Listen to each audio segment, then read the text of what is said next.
So I'm not sure what number it is. This is going to be Use It Up, or this is Use It Up or Just Use It Thursday. But I don't remember what number it is. I will have it in the title.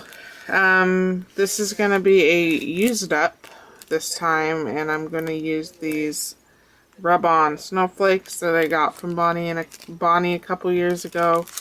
I'm really trying to use up all my rub-ons because I don't want them to go bad. So, okay, I'll be back in a second with what I've created. Okay, I don't know what number it is. I still haven't gotten my last Use It Up or Just Use It Thursday video up. It's all uploaded and edited and everything edited as far as my editing goes. But every time it's Thursday, I forget to post it. So, yeah, you'll be waiting a while for this one. I just made cards because I didn't have any Christmas layouts that I could do.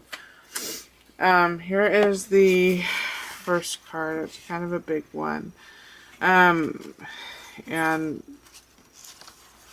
the rub-ons are on the inside. When I originally made this card, or did the ink blending for the panel of this card, my thought was to put these, like, rub on all these little snowflakes all over the front. But probably due to my ink blending, I kind of broke down the fibers of the paper a little bit, and these were not the easiest rub-ons to get on, so I had tried one and it just kept, whenever I'd try and pull on the plastic sheet, it'd start to pull up the paper.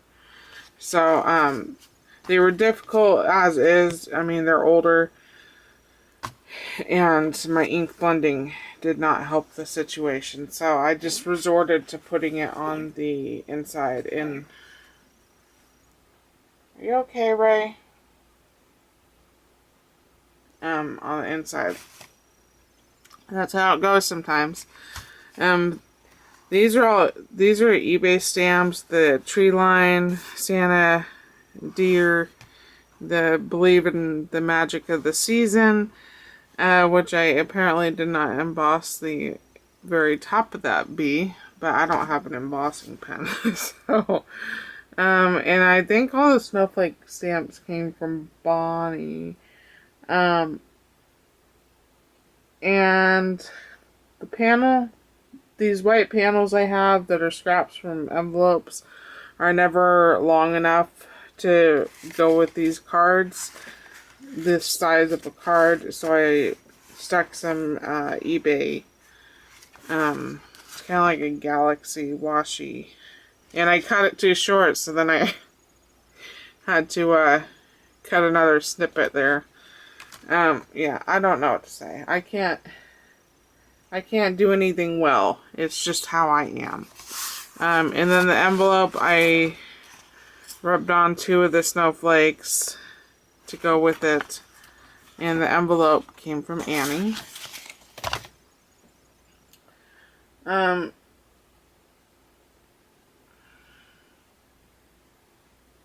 Sorry. I had made 3 little cards. Here's the first one. I've got these black Recollections cardstock panels. Got a big pack of them when I had first started scrapbooking. And when I want to make little cards, I use those because I think they're cute. I was just trying to use up cardstock that I already have because my my super expensive cardstock organizer is overflowing, and it's really putting a lot of pressure on the container itself.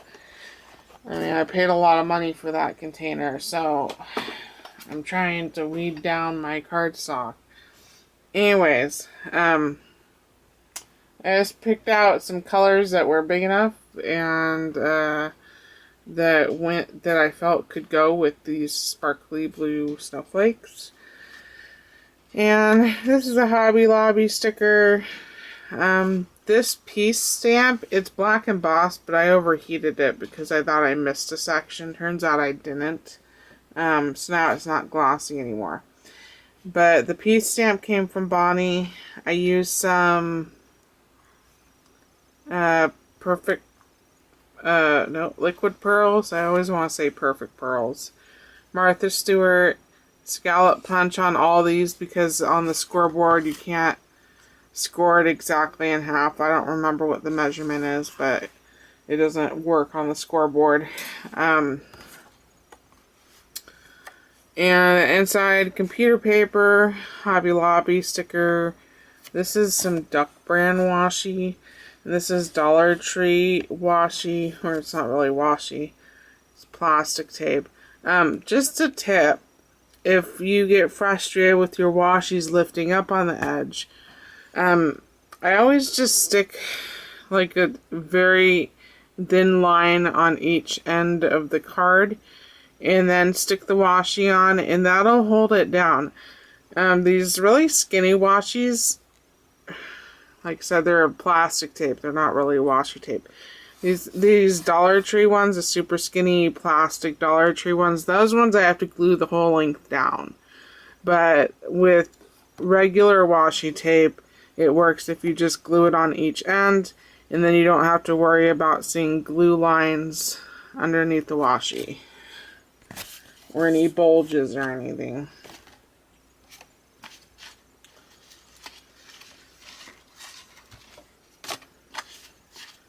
And here is my second one. It's a Paper Studios punch out. And I cut the cardstock a little bit too short. So I had extra room along all this, on top of the scallop. So I just took my hole punch and hole punched out some circles from the same paper from the deer. And then on the inside, there's two skinny washies, or plastic. That's a plastic, that's a washi. Those came from Dollar Tree. Then this pink mottled one came from eBay. I just doubled it up because it was so light you could really see the black cardstock underneath.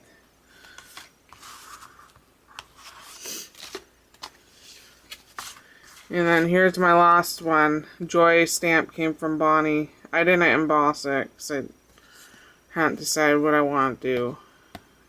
Hobby Lobby sticker. Liquid pearls. Martha Stewart punch. Hobby Lobby sticker. And some Dollar Tree washi. And then the Walmart duck washi. So, I'm going to watch a video. I'm going to search for some videos on the envelope punch board, because I have it in this drawer that I can't see into. Pull it out. So I made these envelopes using this punch board that Bonnie so generously bought me. And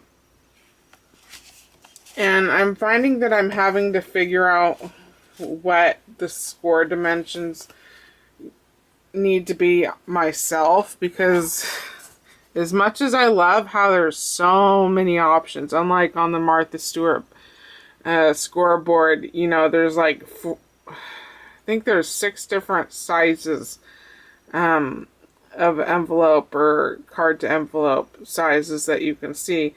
This has so many, but when it tells you where to score on it, it only gives you one of the dimensions. It doesn't say like 3 1/4 by 3 3/4. It's just 3 3/4. There's just one number on here, and if you did 3 3/4 on all sides, it would be a square envelope, and most of the time I don't need square envelopes. So anyways, I'm a little bit frustrated in that way. in the instructions right here. Don't say anything about adding a certain amount or whatever. I don't know where the book is. The instruction book, if it had one. I don't even remember if it had one. And then I also learned that I've been wasting so much paper making envelopes because I have to figure it out on what the actual score or cut dimensions are. Mainly the score dimensions. But I also found out that when I've found out a score dimension like this one, these envelopes were, what were they? They were like